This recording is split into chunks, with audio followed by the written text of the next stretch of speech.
بسم اللہ الرحمن الرحیم اللہم صلی علی محمد وعلی آل محمد کما صلیت علی ابراہیم وعلی آل ابراہیم انک حمید مجید اللہم بارک علی محمد وعلی آل محمد کما بارکت علی ابراہیم وعلی آل ابراہیم انک حمید مجید۔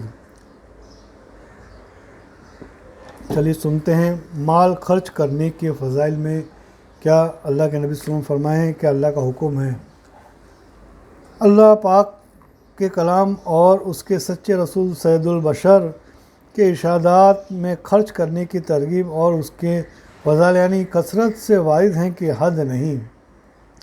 ان کو دیکھنے سے معلوم ہوتا ہے کہ پیسہ پاس رکھنے کی چیز ہے ہی نہیں، یہ پیدا ہی اس لیے ہوا ہے کہ اس کو اللہ کے راستے میں خرچ کیا جائے۔ جتنی کثرت میں اس مسئلے پر ارشادات ہیں ان کا 10واں 20واں حصہ بھی جمع کرنا بہت مشکل ہے۔ نمونے کے طور پر چند آیت اور چند احادیث ترجمے کے ساتھ ہم سناتے ہیں۔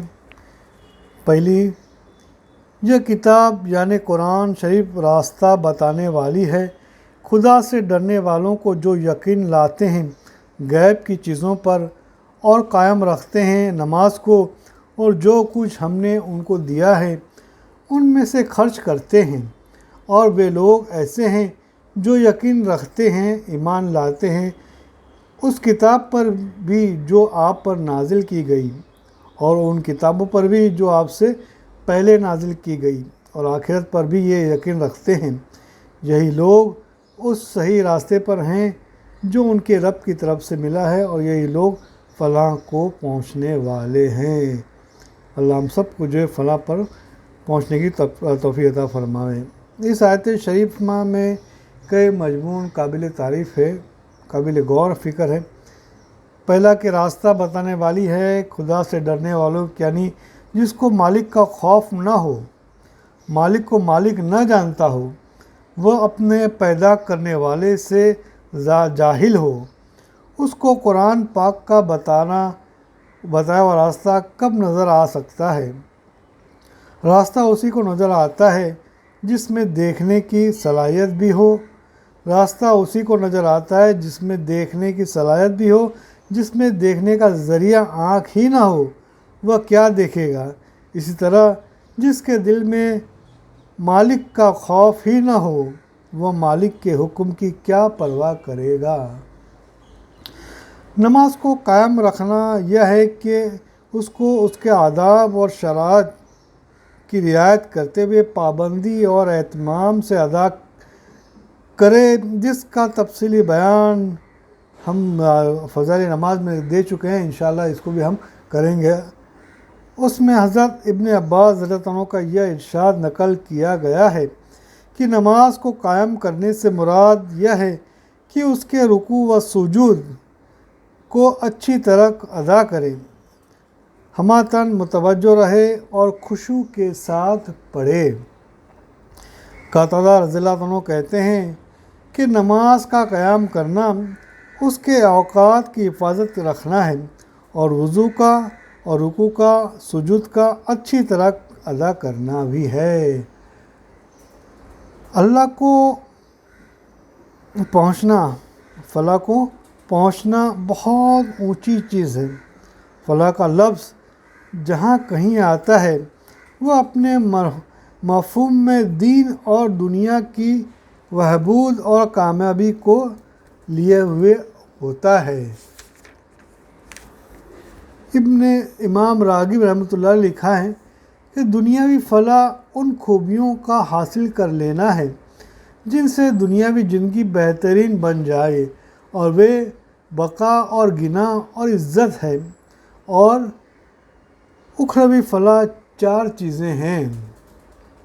وہ بقا جس کو کبھی فنا نہ ہو، وہ توانگری جس میں فخر کا شائبہ نہ ہو، وہ عزت جس میں کسی قسم کی ذلت نہ ہو، اور وہ علم جس میں جہل کا دخل نہ ہو، اور وہ فلاح کو مطلق بولا گیا تو اس میں دین و دنیا دونوں کی فلاح آ گئی۔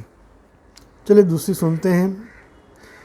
سارا کمال اسی میں نہیں کہ تم اپنا منہ مشرق کی طرف کر لو یا مغرب کی، لیکن اصل کمال تو یہ ہے کہ کوئی شخص اللہ پر ایمان لائے اور قیامت کے دن پر اور فرشتوں پر اور اللہ کی کتابوں پر اور سب پیغمبروں پر اللہ کی محبت میں مال دیتا ہو، اپنے رشتہ داروں کو اور یتیموں کو اور غریبوں کو اور مسافروں کو اور لاچاری میں سوال کرنے والوں کو اور قیدیوں اور غلاموں کی گردن چھڑانے میں خرچ کرتا ہو، اور نماز کو قائم رکھتا ہو اور زکوٰۃ کو ادا کرتا ہو کہ اصل کمالات یہ چیزیں ہیں۔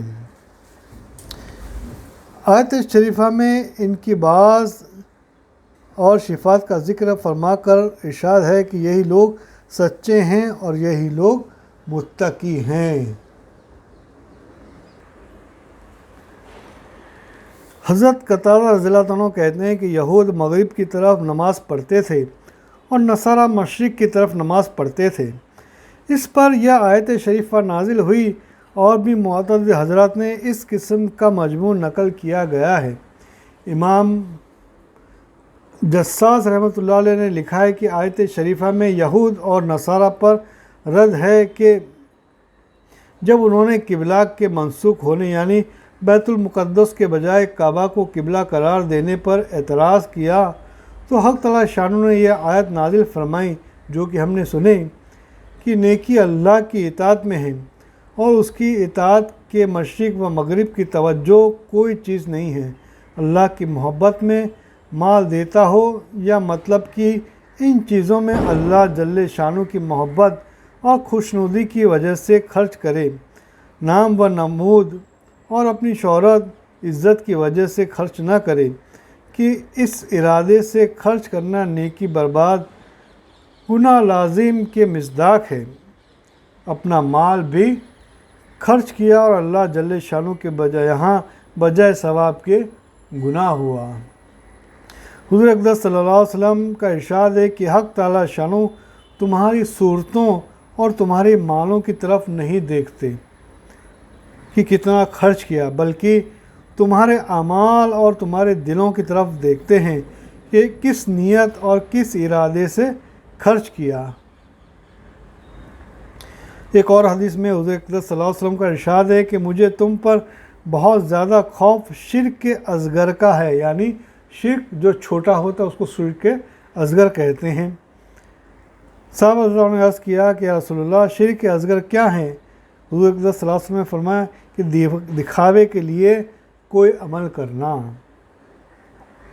آج اس میں بہت کثرت سے دکھاوے کے لیے خرچ کرنے کا تنبیہ کی گئی ہے، آئندہ آئے گی انشاءاللہ۔